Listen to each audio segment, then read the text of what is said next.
Good afternoon, everybody. Welcome to our November EAC. I think we still have some people slowly trickling in, but it seems to have slowed down. So I think we're going to go ahead and get started.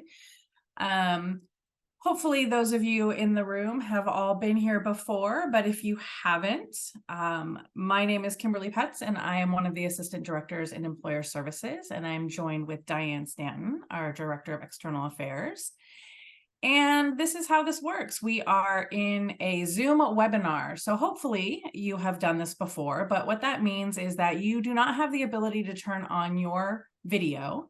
And currently you do not have the ability to unmute your microphone. When we get to some question and answer parts of things, you do have the ability to raise your hand, and then we will call on you, and our technology staff will make sure that you can unmute your microphone. And each presenter today will have their own sort of way of handling your questions.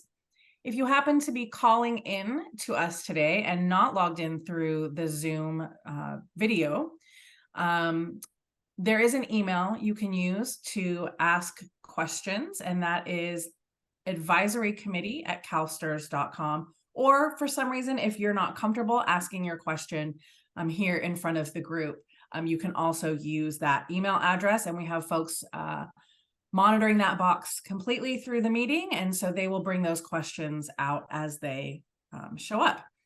If you have not yet downloaded the presentation materials for today, you'll see that there's a QR code here on your screen, as well as the URL that you can type in to go to the very screen that QR code will take you to. So that's the quick and easy way to do it.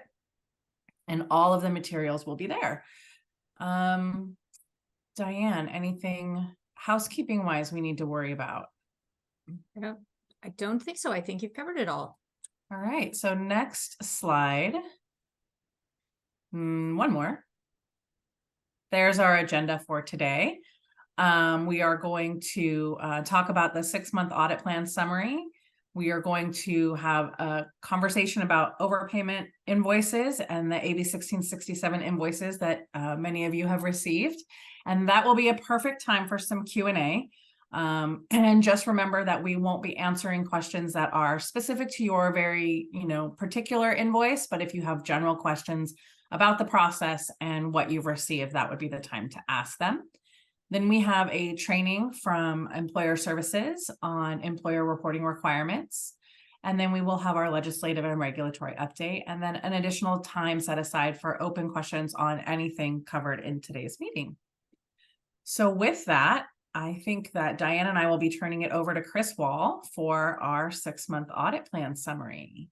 And before we switch the slide, I just wanted to let everybody know, as Kimber said, we've got the QR code to scan all of the materials that will be presented here today. So hopefully that QR code makes it a little bit easier to access the information and take it back to those that aren't able to join the webinar today. And with that, we'll go to Chris and Brian from our audits team.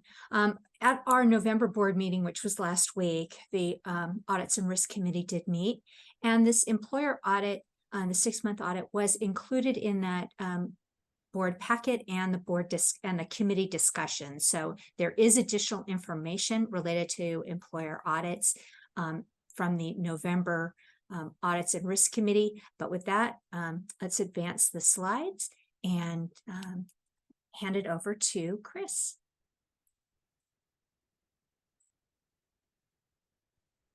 All right, well, hi, my name is Chris Wall, and I'm the Assistant Director of the Employer Audits team. And I'm going to be co-presenting here with Brian Carlson. And we're going to be going over the 2024 6-month audit plan summary. Do we have the ability to change the slides or? Oh, all right. And so a little bit of an overview here for the presentation. It's going to start out, I'm going to talk a little bit about the risk assessment process, and I'll give an update kind of on the 6-month audit plan. Then I will talk a little bit about our 2023 audit plan and give an update on where everything is at for this one we're finishing up right now. And then finally, Brian will be going over the 2023 audit plan findings, our most common findings from that audit plan. Next slide. So first I wanted to talk a little bit about the current year's risk assessment. The employer audits team will be leveraging last year's annual risk assessment with the results of Crow's GASB 67 audit in developing the 2024 6-month audit plan. First, we're leveraging the prior year's audit plan, and in our risk assessment for this last calendar year, we identified the top 200 employers who could potentially be audited. Out of those 200 employers, we have approximately 100 of the employers that have been completed or are currently in progress. The remaining employers that were not audited make up the majority of the upcoming 6-month audit plan. The second thing we took into account was the results of Crow's GASB 67 audit. And our external auditor, Crow, completed their testing of employers for GASB 67 to ensure the accuracy of information submitted by the employers to make sure it's accurately reflected in the actuarial valuations. To accomplish this, they selected a sample of employers to test various areas such as census data, compensation, and membership. While the misreporting they identified, the employer audits team will continue utilizing the results of the Crow audit in our risk assessment. For most part, when they did identify the audits, anything that they came up with was immaterial and didn't really impact the actuarial valuations. However, it didn't mean that they didn't identify any misreporting. There was actually several areas that were identified, and we took those results and we incorporated that into our risk assessment as we developed the 6-month audit plan. So this next audit plan is going to be a combination of the previous year as well as the results of the GASB 67 audit. Next slide. So as we move forward with this next year, we will be transitioning from an audit plan based on a calendar year to an audit plan that's based on a fiscal year. So this risk assessment applies to the 6-month audit plan that's really taking place from January 1st through June 30th of 2024. After that time, we will be on a fiscal year audit plan, and that's how it's going to remain going forward. During the 6-month audit plan, we will be reviewing the same high-risk areas that we reviewed in the previous audit plan, and we plan to conduct 50 to 70 audits in that 6 months. And the areas we're going to be focusing on will be special compensation, sick leave, and base compensation. Next slide. So this next list, these next 2 slides are going to show approximately 125 employers that have been identified as high risk in one or more areas and could potentially be reviewed. As I previously mentioned, our audit plan consists of completing 50 to 70 audits. So we will not be auditing all of the employers, but all of them are eligible to be audited. We are currently in the process of updating this list on our audits website. Right now, it currently still shows the audits from our previous or our current year risk assessment, but it'll be updated shortly to reflect the 126, I believe it is, audits or employers that are on this list. Next slide. Oh, one more slide, please. So this slide actually shows the current status of the audit plan that we're currently on, which is our 2023 audit plan. In the 2023 audit plan, we said that we were going to be completing between 90 to 110 audits. And as of October 5th, we completed 85 final reports, or issued 85 final reports out of the 90 to 110 that we said we would complete. Of those, 72 focused on special compensation, 10 of them were full scope audits, and then 3 of the audits we completed focused on unused sick leave. As of today, we actually are up to 101 final reports issued, and we fully anticipate completing the 110, probably more than 110 audits this year. So we will be most likely exceeding the goal of 110 audits. And in the next slides, Brian will go over the findings that we identified. Hi, thank you, Chris. So I'm Brian Carlson. I'm an audit supervisor here under Chris Wall. So you can see here our number one biggest issue has been non-credible compensation. Now that is often involving Pepper members, and kind of as we would expect, as the Pepper population grows, we're starting to see more and more findings related to that. And that is whether they're reporting a limited term payment or earnings paid in a lump sum instead of individual periods. That's non-credible compensation, so that's making up the bulk of that issue. There's also, in that particular finding type, we would see sometimes we don't get enough documentation to determine what compensation is. And if we don't have documentation, then we can't determine whether or not it's creditable. So that's in there as well. The next biggest one there you'll see is extra duty earnings. And if you look at the previous slide, as Chris was going over, we're doing a lot of special compensation audits right now. And so that particular finding, extra duty earnings, is a lot of that is reported as special compensation. There's also sometimes that's just the total amount was reported incorrectly, or maybe even in the wrong pay period. That's all in there. The next biggest one after that would be special compensation. And that one, a lot of times that one is the wrong pay period as well, or the wrong amount. Sometimes special comps being reported as base compensation, or sometimes even being reported as extra duty earnings. The other one I want to highlight there would be the sick leave. We show we have 9 findings there, but we only did 13 audits that were looking at sick leave this past year. So having 9 findings out of the 13 audits is a pretty high number. So that's one of the reasons why that's one of the areas that we're going to be looking into again in the 6-month period. That's all I have on that.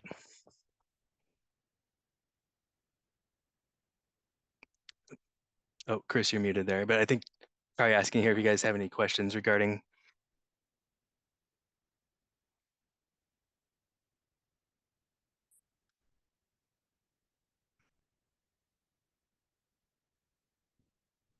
I don't see any hands raised, so I think you might be in the clear. Oh, well, okay, that's great. We went through that pretty fast though, so I thought maybe there'd be some questions about some of that stuff, but. Yeah, I think you're good. Perfect. Sounds great. Thank you. Thank you, guys. Thanks. All right, so I believe that Freddie might be our next presenter if I'm recalling our agenda. So we're gonna bring Freddie up and have him talk about the overpayment invoices and answer any questions you folks may have. Thank you, Kim. My name is Freddie Villarreal. I'm the supervisor of the accounts receivable unit at CalSTRS. And as is well understood, AB 1667 Education Code 24616.2 transfer liability of receivables away from members, beneficiaries, or participants, and places that responsibility for overpayments to the employers responsible for the change. Now, on October 20th, an official announcement was posted in SCW, detailing the implementation process for invoicing regarding these open balances. On November 1st of 2023, the first invoice resulting from this legislation was made available to employers.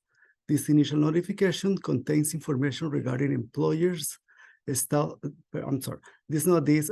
information regarding of overpayments established between January 1st and March 31st, 2023. A total of 30 invoices were posted via SEW, and it was posted as a secure message to the employer contacts found in our employer information list. This list was provided by our employer services unit and contained the individuals who expressed their interest in receiving invoices for AB 1667 overpayments. We also follow up the posting with an email notification to the same contacts, letting them know the invoices are available for view on SEW. Now the payment of these invoices are expected to be made within 30 days from the date of the invoice.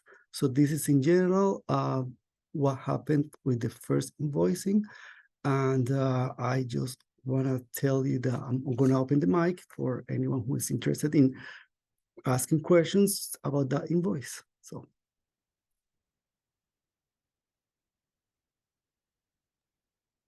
Okay, There we go. So I expect that you will have some questions, Freddie, and it looks like Laura Hadley is our first.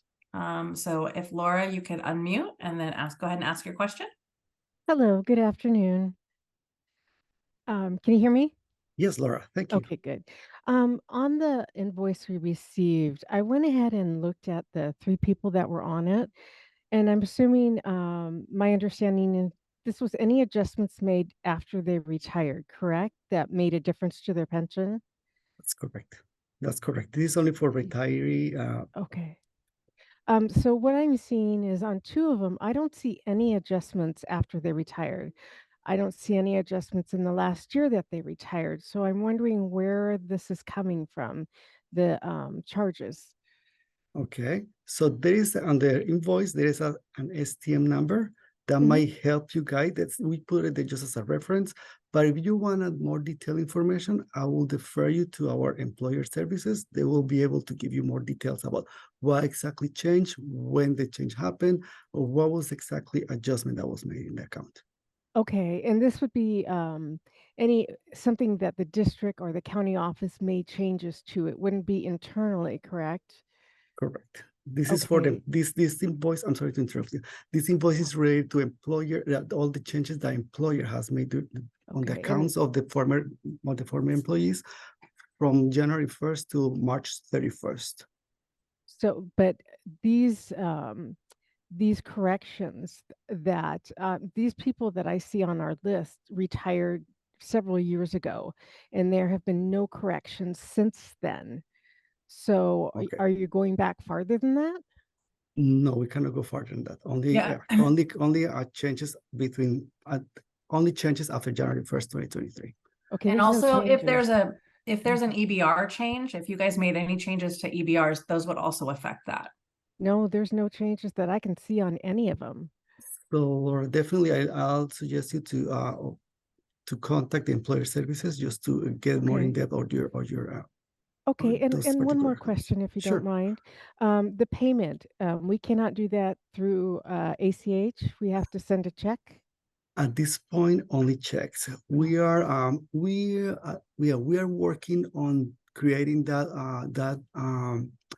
functionality for all of you, but we will let you know when that's available. But at the moment, it's only checks, unfortunately. Okay, and the checks have to be received by 30 days from the date of the invoice, correct? That's correct. All right. Thank you so much for your time. Thank you for your question, Laura. And then Laura, just to clarify, just because I think we just make sure we're using the right terminology. It would be adjustments to lines from when they were active, Mhm. not adjustments to lines post-retirement, if that makes sense. So if there was an adjustment made on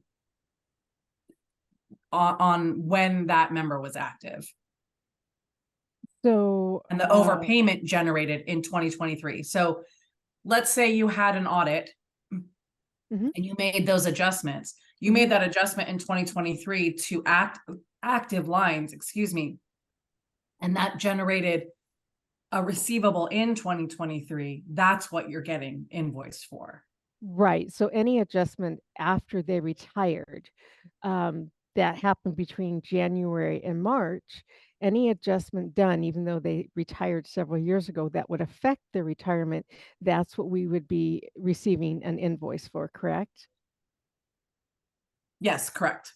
Okay, yeah, I don't see any adjustment at all on these people in the last several years. There's nothing that shows it, but I'll go back and research it some more, and I'll reach out to employer help if I have questions. Yes, please. And then Freddie, do you Yeah. want to bring up the screen that shows where the STM number is on the invoice? I mean, just so that everyone can see what we're all talking about. If you haven't gotten one yet, so you know what it looks like. And then we have some more some more raised hands.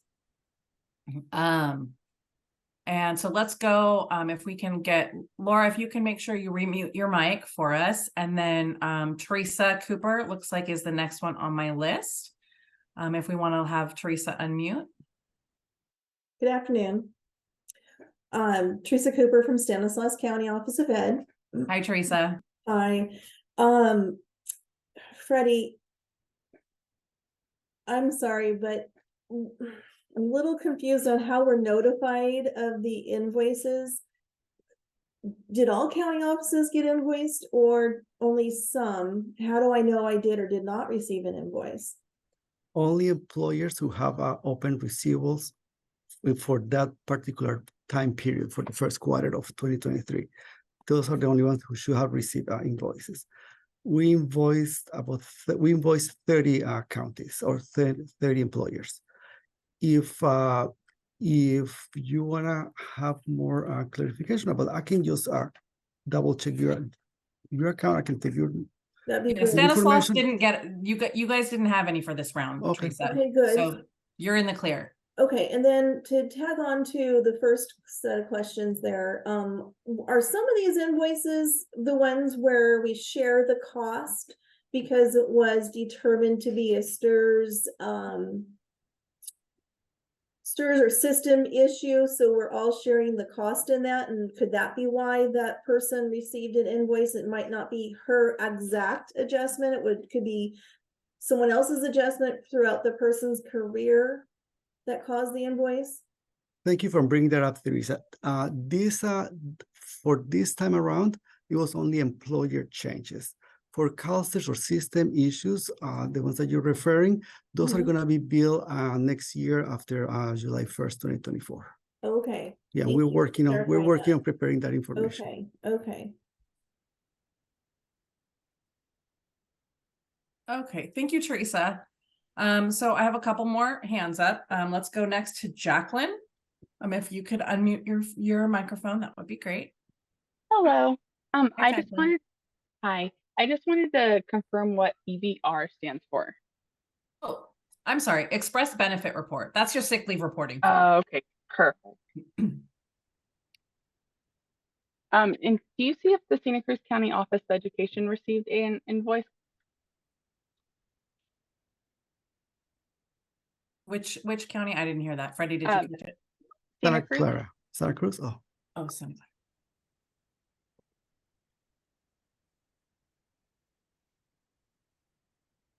I have my screen is all full with the invoice, so okay, let me just double check again. Employer Services is saying we don't see Santa Cruz, so Yeah. I think you might be good. Awesome, thank you. I just wanted to confirm since we did not have not seen it. So thank you. No news is good news, Jacqueline. Exactly. We'll take it. Thank you. All right, and I then apologize. I'm playing with the screen, but yes, this is a sample of the invoice that you should have gotten, and here we have a So we have a report unit names. We have a client IDs, client names, a retire date, last item received. Here is where you should see an STM number, and that STM number. There is a disclaimer here. This is, you can use it as a references. It might not be necessarily the one that made the change, but that was the last file that we have received here at CalSTRS. okay, perfect. So let's go ahead and just leave that up for now. And Okay. then it looks like we have two Annas coming up. So we're gonna go with Anna Ujna. I'm sorry if I slaughtered your last name. But if you could unmute your microphone, that'd be great.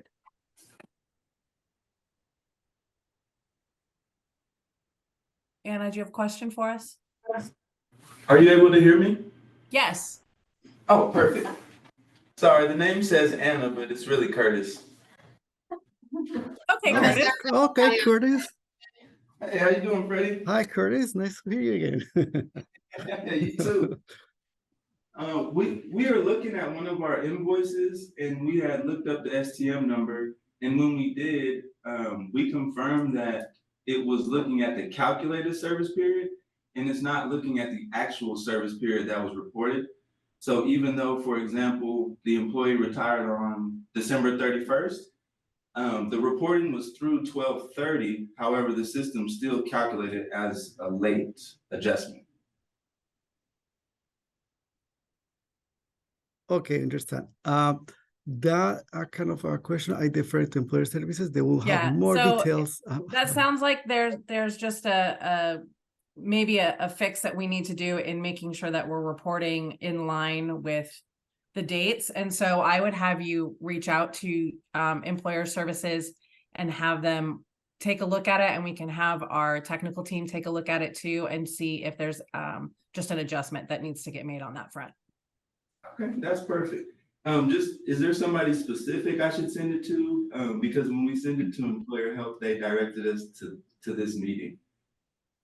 Well, we directed folks to this meeting just because we thought maybe a lot of those questions would get answered. But if you have a very specific question on your specific invoice, then that would still be the email address that you would use, and then they would escalate that for you. Okay. Thank you. Thank you. Thanks, Curtis. Yeah, thank you, Curtis. Yeah, for this kind of cases, we have to actually dig into the account and get more information. So this won't be the perfect stage to do that at the moment. Yeah, we're happy to help. Yeah. All right. So then Anna Lambert. Hi, good afternoon. Hey, Anna. I have a question about are the invoices that you talked about generating next year for anything that may be generated by CalSTRS adjustments, would they look different from the ones that were distributed this time around? How can we tell which one is employer responsibility versus which may be we will be sharing the responsibility with CalSTRS? Thank you for that question. At the moment, we don't have anything planned, but that actually helped me just to foresee the future and see that I have to make it clear that or differentiate both invoices. So we will work on that differentiation and make sure that they look different and they have some they are completely different. So thank you. But at the moment, we haven't gotten that far. We're in the planning stage right now. So we don't know how they're going to look like yet, and but it's good to know that that's one of the concerns that you might have. Thank you. Okay. Thank you. And Anna, thank you too. We will make sure from the employer services side that when those invoices are being prepared to release, that we communicate very clearly the timing of that, and so we'll be very explicit in our communications that that's what you're receiving. Thank you. Correct. Thank you. Any other questions? Anyone else want to throw anything out there? Do we have anything from the box? Anyone who sent in anything on the employer or the advisory committee email box? We do not. Thank you, Jeannie. Okay, well, if you think of something between now and the end of the meeting, Freddie's going to stick around for us, and we'll be able to answer some questions that you might come up with between now and then. But I think we are safe to move on to our next agenda item. Thanks, Freddie. Thank you, everyone. All right, and now we're going to bring up Employer Services' very own Mia Tenoya-Hill to talk about some employer reporting responsibilities. All yours, Mia.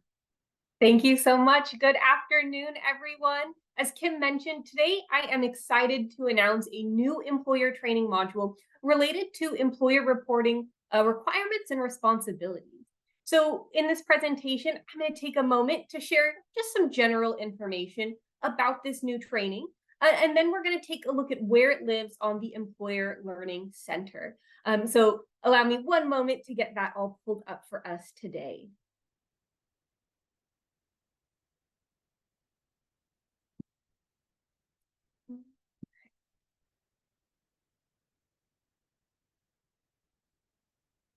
So first and foremost, I do want to share a little bit of information about this new employer training module.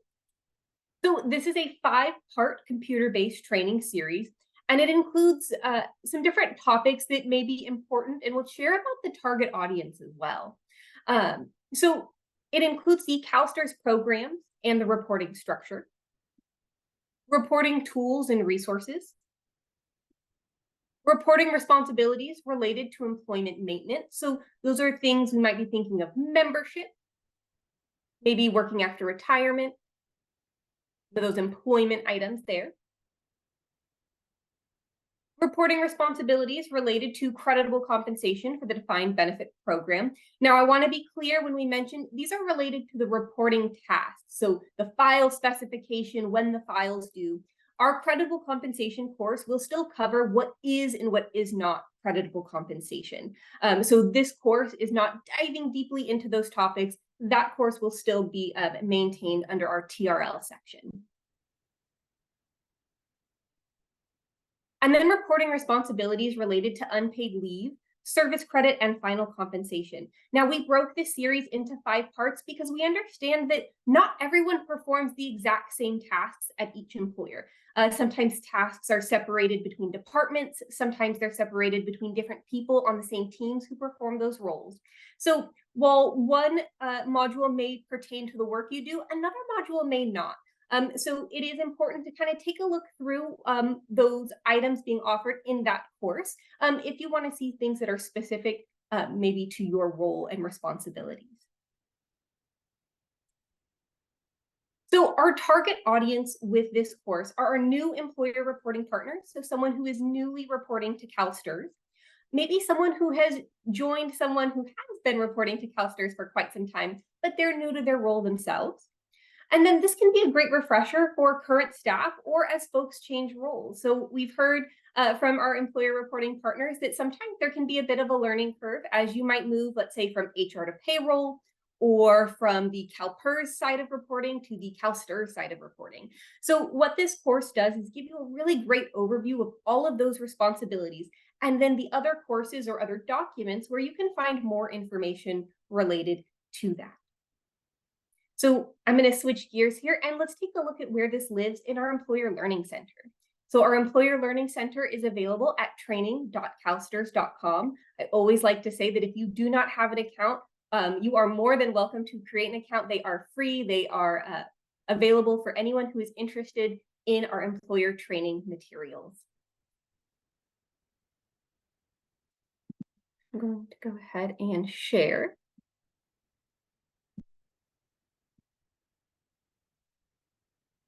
So our Employer Learning Center here, so I have already logged in, but if you have, again, not created an account or this is your first time, we do have resources on our employer support portal related to creating an account. I always share that if you created an online account for shopping or something similar, it works the same way.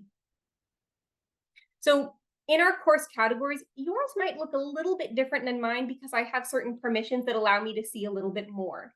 So we are retiring our employer onboarding resources in favor of this employer reporting responsibility series. So you will not see that course anymore, but that same great information and resources are still available for us in our new employer reporting category.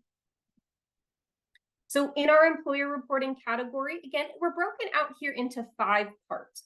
So each part has its own description and goes over different parts of your employer reporting responsibilities. We do identify that those reporting responsibilities look different if you're a report source versus a report unit. So if you're the County Office of Education or the district.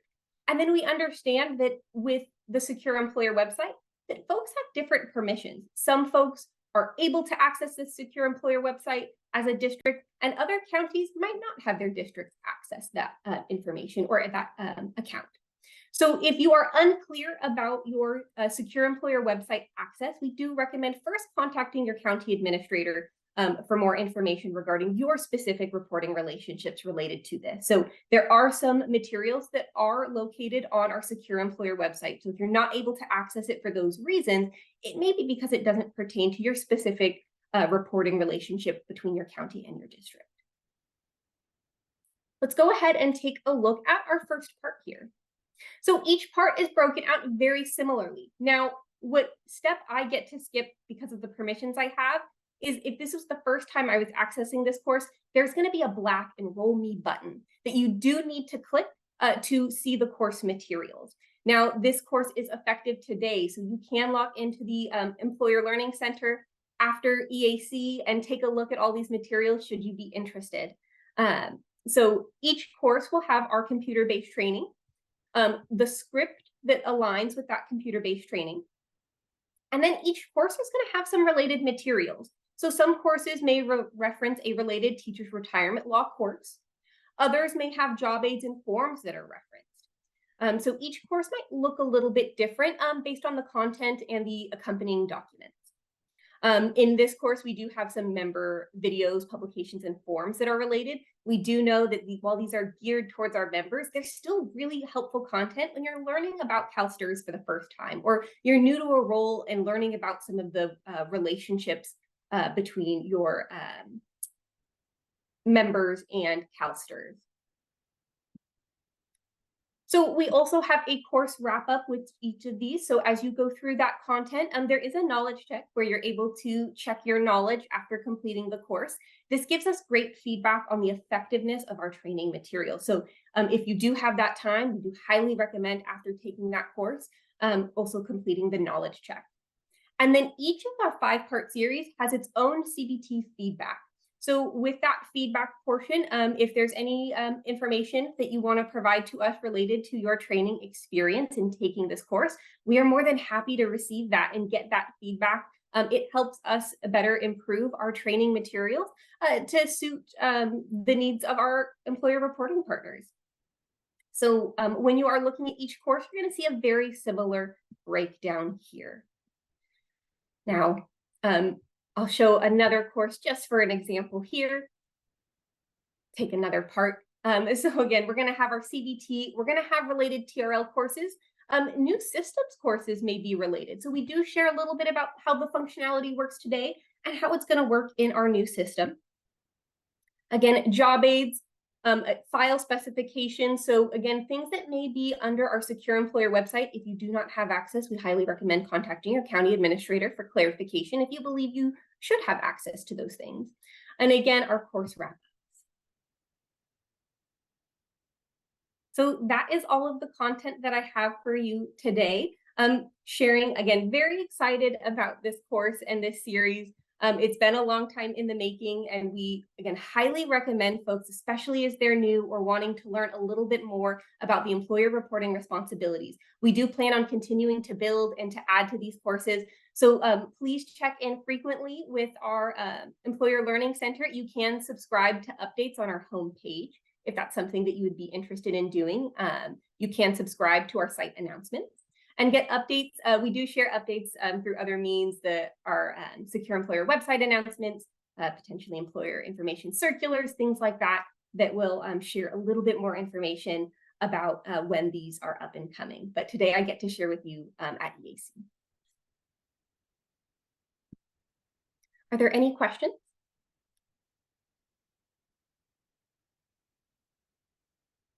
I think you might be in the clear, Mia.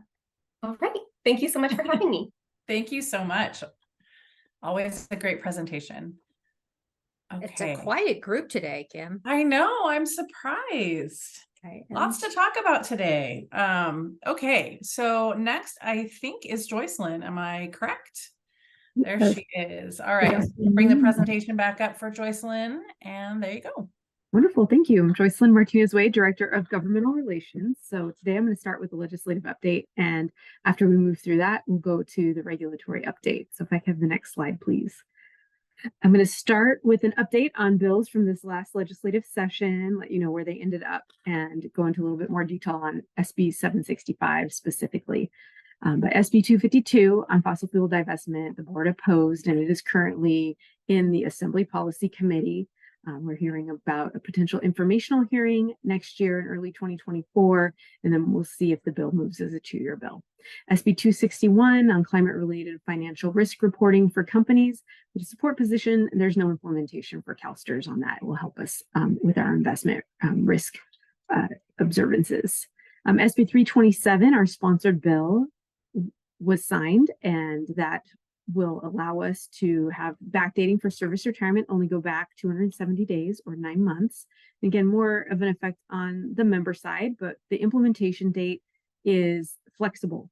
So we have to implement it by January 1st, 2026, but our board will be determining that date as we get into the details, and that will be announced on our website when it does happen. SB 765, we had a neutral position on, it was signed and will go into effect July 1st, 2024, and I'll come back to that one.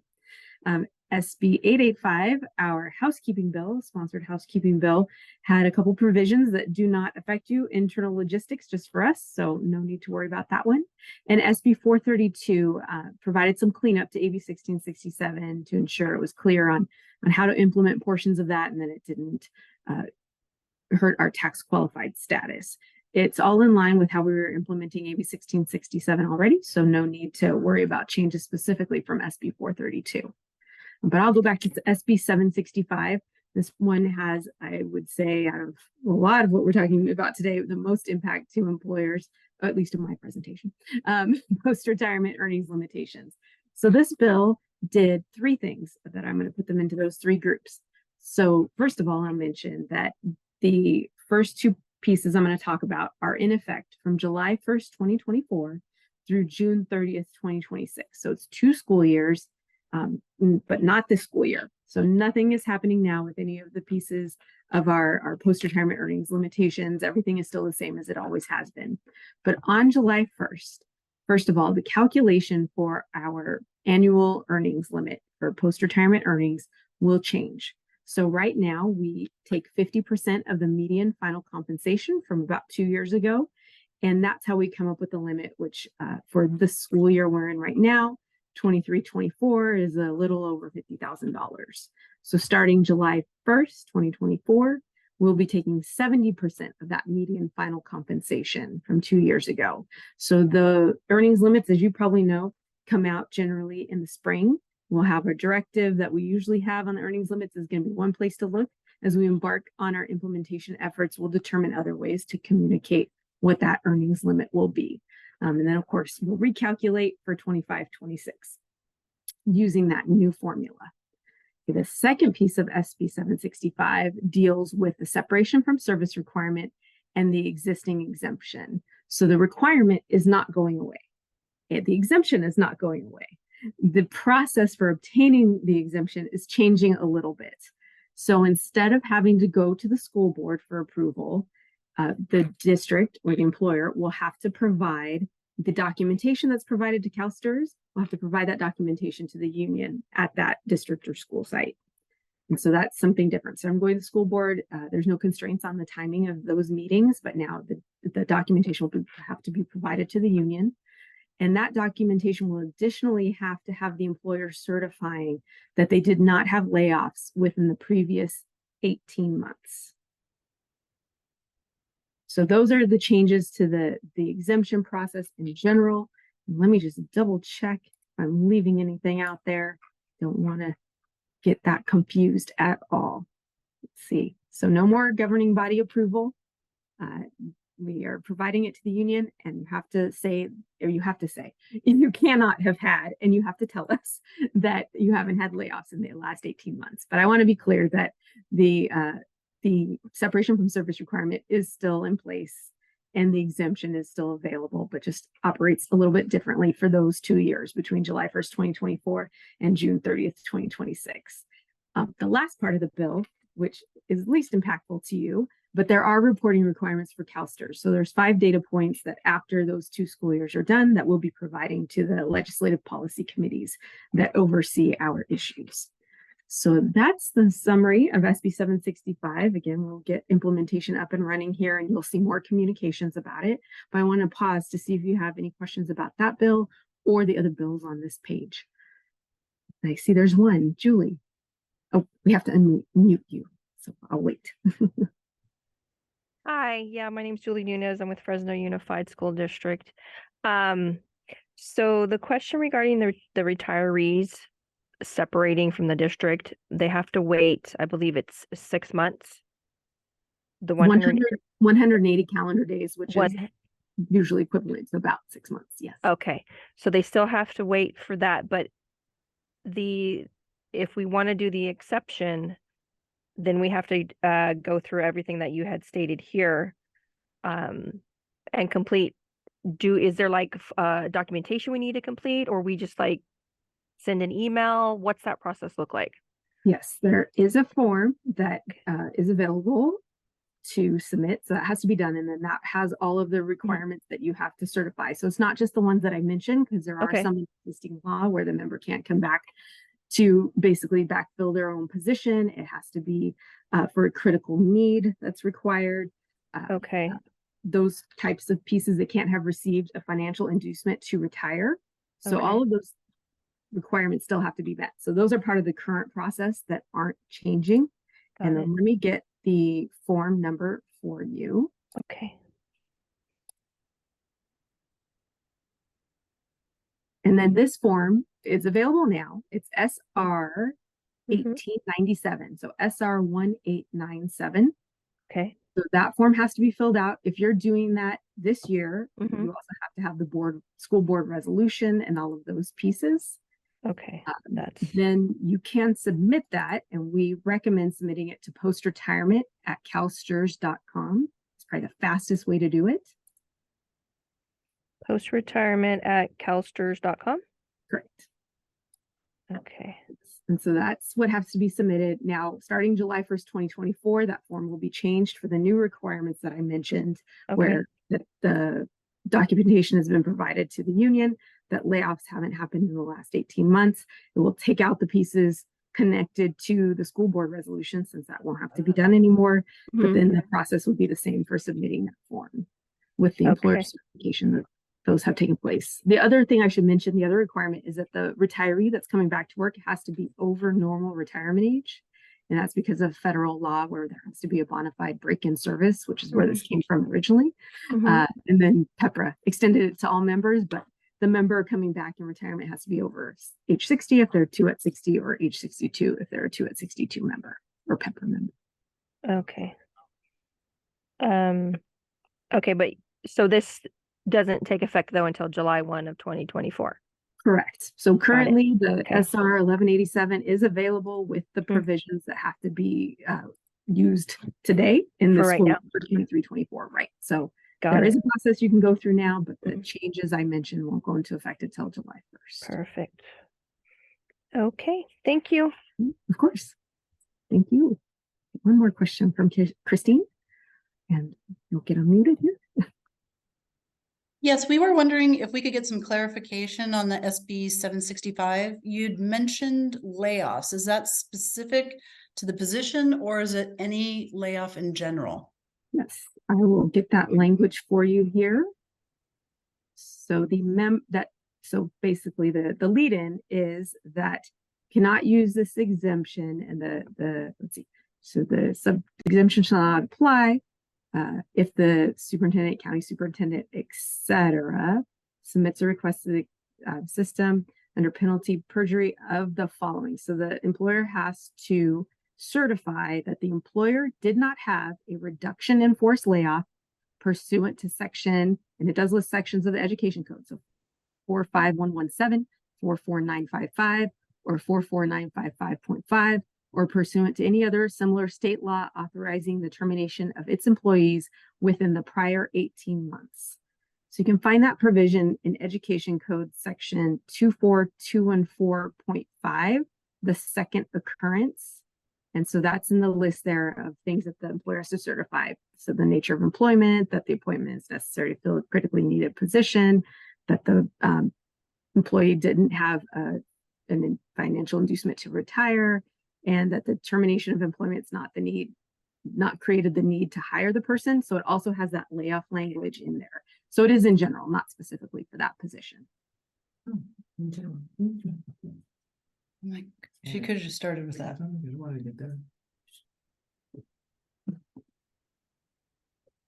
Any other questions? See Craig.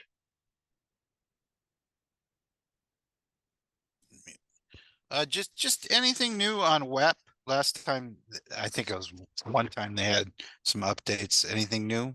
On the windfall elimination provision? Yes. Oh yeah. Oh, if you could go to the next screen, please. That was my next update. So we had the SGR 1 at the state level, which was chaptered, and that's a resolution, of course, encouraging the Congress and President to move the repeals of the WEP and the GPO. So HR 82 continues to gather co-authors, and it has not been granted either that express route to the House floor or a hearing of any sort at this point in time. So, you know, obviously there's a lot happening in Washington right now with the new speaker as well. And so I haven't heard anything about what path HR 82 or the equivalent Senate bill what might be happening with either of those.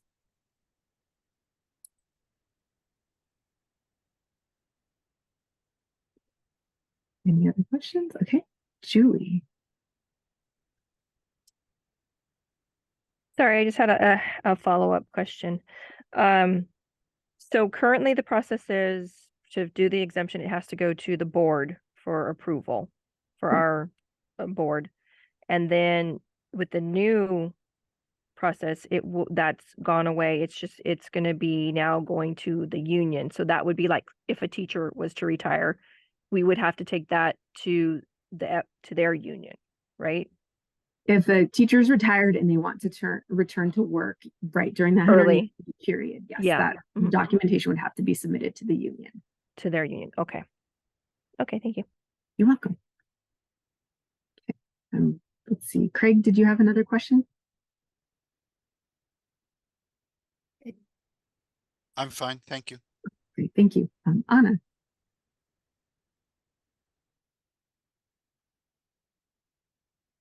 Hi, yes. Is there something related to the earnings limit that they can earn during this period of time? I thought there was an increase or the way that it would be calculated. Yes, that increase goes into effect so the way it's calculated changes on July 1st, 2024. And is it only for that time frame or is it going for? So it's only for July 1st, 2024 through June 30th, 2026. And instead of using 50% of the median final compensation from 2 years ago, we'll be using 70% of the median final compensation from 2 years ago. Okay, thank you. You're welcome. Any other questions? No, looks like you've answered everybody's questions on everything today. So, so I have more slides to get through, but I did want to clarify just real quick on the question about the unions. Right now, it's that what the bill says is that you have to submit the documentation to the unions. It's not an approval process. It's just making sure that they're aware. So I want to clarify that just in case that wasn't coming through. But that will all be covered in the form when that's updated again for July 1st, 2024, and in a directive and in any other communications that we provide. Okay, next slide, please. So, so now we're looking backwards a little bit on implementation. Now you heard the biggest part of implementation for AB 1667 on the invoices that came out. So that's where we are with that bill.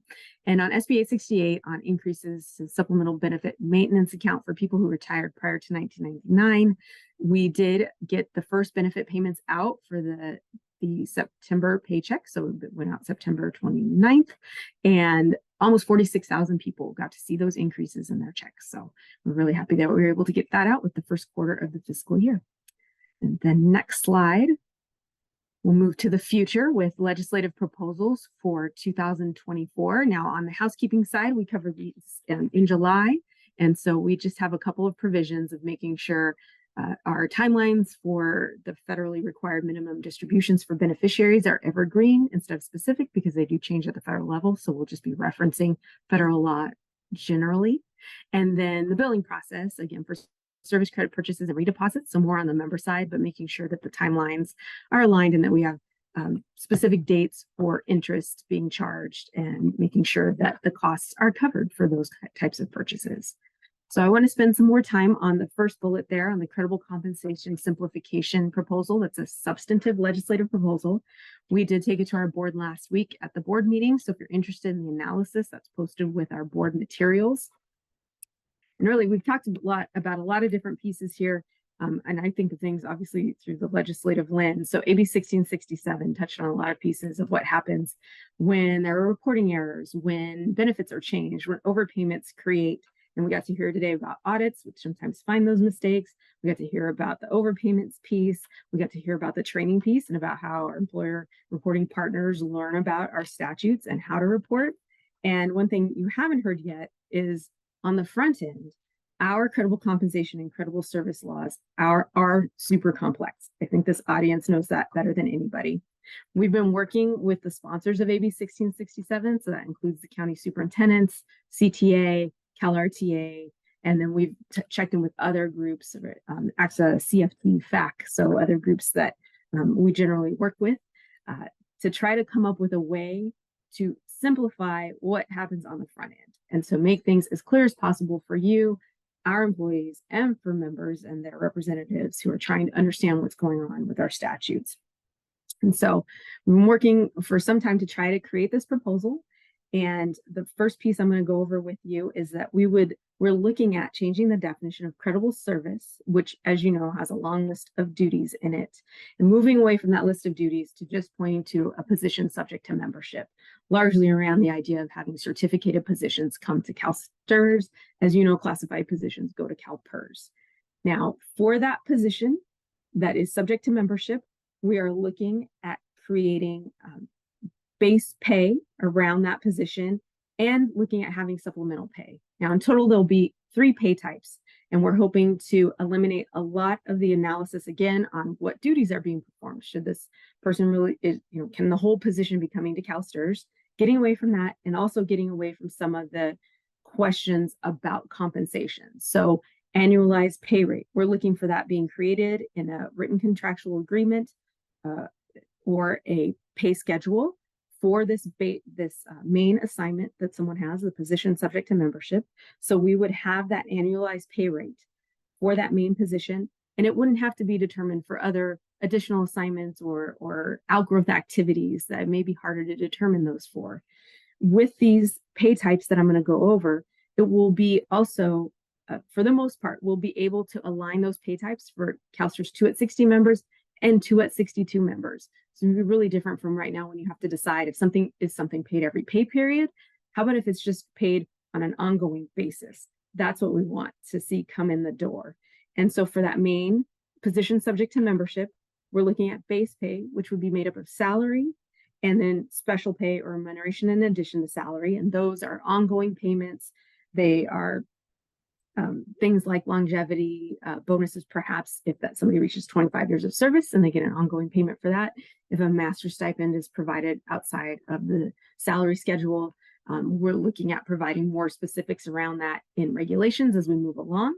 But essentially, ongoing pay for a position is what would come in as base pay. And essentially, all other pay to a member, whether it is for the outgrowth assignment or perfect attendance or something else, as long as it's not excluded, like fringe benefits or payouts for leave balances, all of that can come in as supplemental pay. And supplemental pay would not affect that annualized pay rate and therefore wouldn't affect compensation earnable or final compensation, which we're being very careful to make sure all of this is in line with PEPRA, especially for our 2 at 62 members, but again, not changing final comp. However, supplemental pay, and this is probably the, I think, biggest plan design twist that I'm going to bring up, is that it could create service credit for those people with less than a year of service credit. Otherwise, contributions on supplemental pay would be moving to the defined benefit supplement program. So we're set up to be able to accommodate that because we have the DBS program. It's very unique for pension plans. And so the other piece that I'll mention is you're familiar with DBS and how the contribution rates are different. And the contribution rate for DBS is lower than for DB. And you see excess contributions returned in the fall generally, and you are having to find members and return sometimes very small amounts to them for those excess contributions. Part of this proposal is also to keep those member contributions in the DBS program. So we would not be returning those to you, and you would not be returning to them to the member. They would remain in their DBS account for a supplemental benefit when they retire. We would still be planning to return the excess employer contributions to you as we do currently.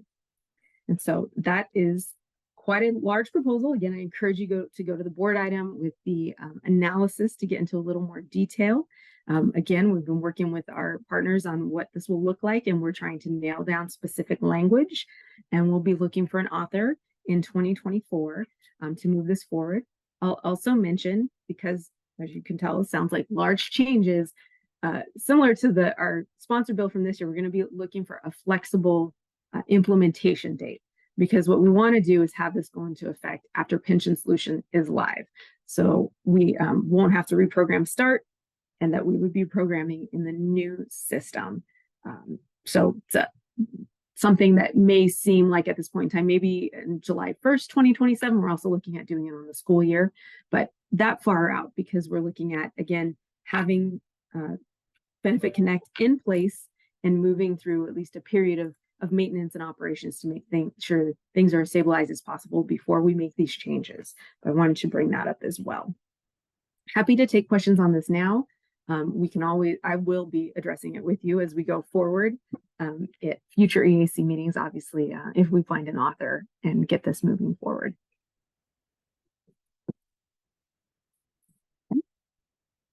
And if that settles in and you have more, I see one up here. Jennifer.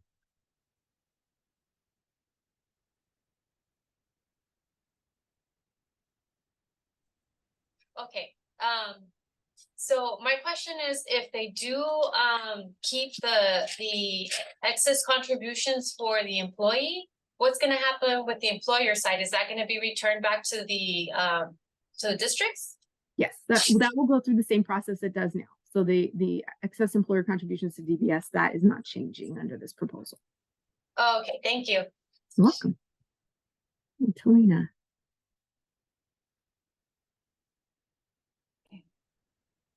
Okay, so that was a lot of information you just gave us, but how does this pertain to audits that are currently in place or currently, coming down the pipeline? Sometimes we'll have findings where base salary needs to get re-reported because it was either reported with a separate line item and it should have been all part of the salary or vice versa. Is this going to be considered in the adjustments and the audits that are currently being looked at? Not the finalized ones, but the ones that are going to get started. Yeah, that's a good question. It will not. We have to wait for the law to change. And so this wouldn't be until sometime in the future. I mentioned that date of July 1, 2027, which is not set in stone by any means. But it would be once the law is in effect, then audits would look at it through this lens, if you will. Current audits that are happening, either draft audits or future audits up to the point that this bill passes and becomes effective, are under what's currently required in the law. And so this is I would say, it's not the most nascent stages, but we haven't found an author yet. So it's not even in a bill yet, and it would take some time to see if we can get that passed and signed, and then we still would have a delayed effective date. So no, the current audits will not be looking at compensation or credible service through this lens. Okay, and just to clarify, you said longevity, like if they get a monthly longevity stipend and if they get having a degree stipend, all of that is going to be essentially reported as base pay. It would be remuneration in addition to salary, I believe, similar to what it is now. And so like today, comp earnable is the remuneration in addition to salary plus salary. So so it's still those two pieces. So it would be a separate line item. And then I don't know if we've gotten into the programming of exactly how that will come in the door. So I can go over that with you today. Oh, okay, got it. Okay, thanks. You're welcome. Other questions? Okay. We'll go to the next slide. So now I have the regulatory update. And again, if you think of anything else, I'm still here. So we can go back to legislation if you want. Next slide, please. Okay, so these are the packages that we're currently working on right now. We've talked to you several times about CalSTRS 2% at 62 compensation paid each pay period. The board had a hearing in September, a public hearing in September. There was no feedback given at that. We did not receive any written comments besides a thank you from the county superintendents. And the board ended up adopting the regulation at their meeting last week. So now the regulation and the package of materials will be submitted to the Office of Administrative Law for their approval. So that continues on its path. The updates to the penalties and interest regulations, if you reference this PowerPoint presentation, I won't go over it in specifics today because I did last time we met. but this is adding to the exemptions that an employer could possibly get for penalties and interest, and then also the interest that's charged on late penalties and interest payments. But I did want to let you know that we are looking toward having the regulations noticed on November 17th, which is a week from Friday. And so keep an eye out for that if you'd like to provide written comments to us. And we'll have directions on how to submit comments to regulations@calstrs.com and the time frame. And then we are looking at having a public hearing at the January board meeting around January 11th. So if you'd like to participate in that hearing or submit written comments of that hearing, you can do that as well. And then last but not least, AB 1667. So this is aligning our employer audit appeals regulations with what was in that bill. So we have existing regs. We need to get them aligned with the new legislation. And we're still working on that internally and drafting what will then be shared for pre-notice making activities. And then I did get an update. The hearing on the penalties and interest regulations will be on January 10th. So if you want to mark your calendars now, very exciting. In the midst of our board meeting that day, there will be a hearing if you want to participate.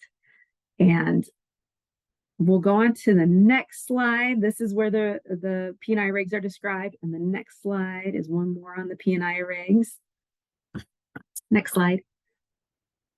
And then my last slide is on 2024 regulations. Again, not a huge impact to you. We have current regulations for our board members who are elected, and those need to be modernized. And so we have gotten their permission this last week to begin the preliminary rulemaking activities. So we will embark on that. These regulations aren't subject to the Administrative Procedure Act, so it'll go a little bit differently than the other processes, but we'll be making sure we get feedback from the public and that we're presenting to the board on any changes that are suggested by them once we publish those regulations. Any questions on regs? See James.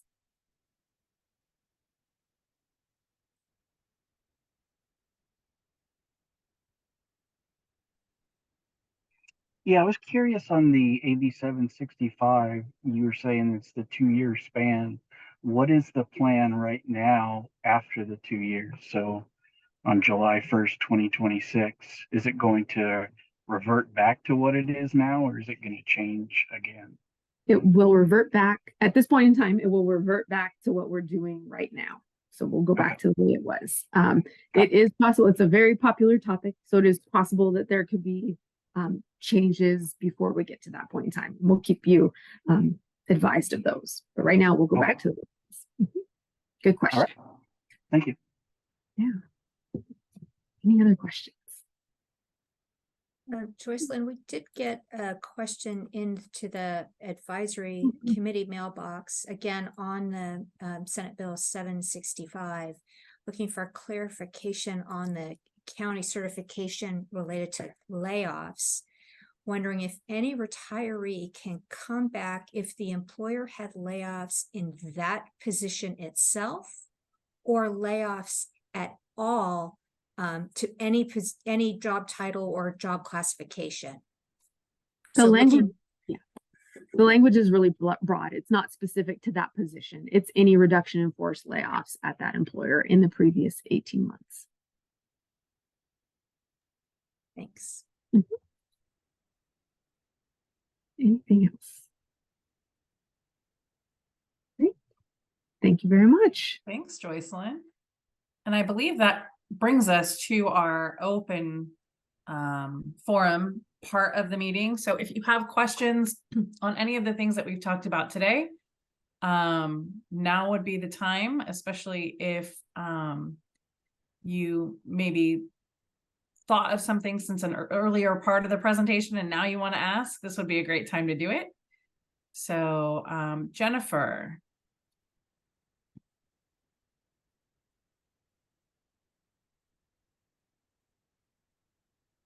I had a question at the beginning when they were talking about the audits. Just wanted to a little bit more information on what exactly they will be auditing on sick leave. Is Chris still logged on here? No, Chris had to leave, but I can take that. Hey, Brian, thanks. Hey, no problem. So typically sick leave, we're looking at three main things. It's basic sick leave, unused sick leave, and then excess unused, and then the number of base days that's reported to us. That's pretty much our sick leave test in a nutshell. Does that answer your question, or were you looking for something else? No, that's what I was looking for. Thank you. Okay. Thanks, Brian. No Any problem. other questions for anyone from today's presentation? Do we have a slide with the next dates? We do. There we go. So as we've mentioned, for the foreseeable future, we're keeping these meetings in Zoom largely because it allows the highest level of participation. No one has to worry about travel. We will still, discuss it in the future as we get ready to occupy the new building, and maybe we will potentially do some in-person. But for the most part, I think we're going to be Zoom at least through probably most of 2024. So our next EAC will be February 7th, and we're already compiling the agenda for you for that one. So if you have anything that you are really concerned about and want to have addressed in an EAC meeting, feel free again to reach out to that advisory committee email address. It's a great way to give us suggestions on things that maybe are concerning you that you think would be applicable to the general employer population. Otherwise, if we don't have any other questions, I think that brings us to the end of our meeting. I think it does. And Kim, we should note that we're going to keep the same cadence that we've had this calendar year with the EAC meetings, with CalPERS going in the morning of February 7th and May 8th, and then CalSTRS will be going after lunch in the afternoon of February 7th and May 8th. So again, trying to keep things as simple as possible for folks. So awesome. All right. Well, thanks. Oh, we do have a hand raised. Julie? Sorry, just a quick question. I only found out about this meeting today because I called and had a question about the SB 765. How do I get these invites to these meetings? Is it something I need to sign up for? How would I would recommend sending an email to the advisory committee at CalSTRS.com, just asking that we add you to the distribution list. And that way, notification of these meetings, the agenda, that will all get shared with you through that request. And that was advisory committee, I'm sorry. At CalSTRS.com. Okay, thank you. And then the page, if you go to the link, I'm not sure if that page actually has a subscription option for when it gets updated on our website, Diane, that has all the materials. So if nothing else, if there's a subscription option on that page, you could subscribe to when edits or changes are made to that page, like the new materials get uploaded, then you would get a notification that something on that page had changed. And that would be another possible way as well. And there is also a SO announcement that goes out. So if you are a regular SO user, there would be a SO announcement that you would get about these meetings. And if you're not the regular SO user, maybe just let your SO user know to forward that information to you when that gets posted. But absolutely. I mean, I think just again, sending, if folks want to receive direct communication about these conversations, which are quarterly, again, send an email to advisory committee at CalSTRS.com, and we can add multiple folks. We don't have a maximum limit of folks that we obviously we want to get the word out. So please share any email addresses so that those updates can be shared more timely. And to Kim's point, we do have through CalSTRS.com, we do have the ability to push out email that's requested, whether it's related to our board meetings, the EAC agendas, press releases, audit page updates. So if folks want that information, I would just recommend going to CalSTRS.com and seeing the options that are available and the listservs that we have to just drive updates to you. Also includes circulars and directives as those come out and are posted. So there's a lot of ways to customize the information that CalSTRS can share with you. And so I would just suggest that's another opportunity to get information. All right. Well, thank you everyone for joining us this afternoon, and we will see you all again in February. Happy holidays. Enjoy. And again, until February, thank you so much.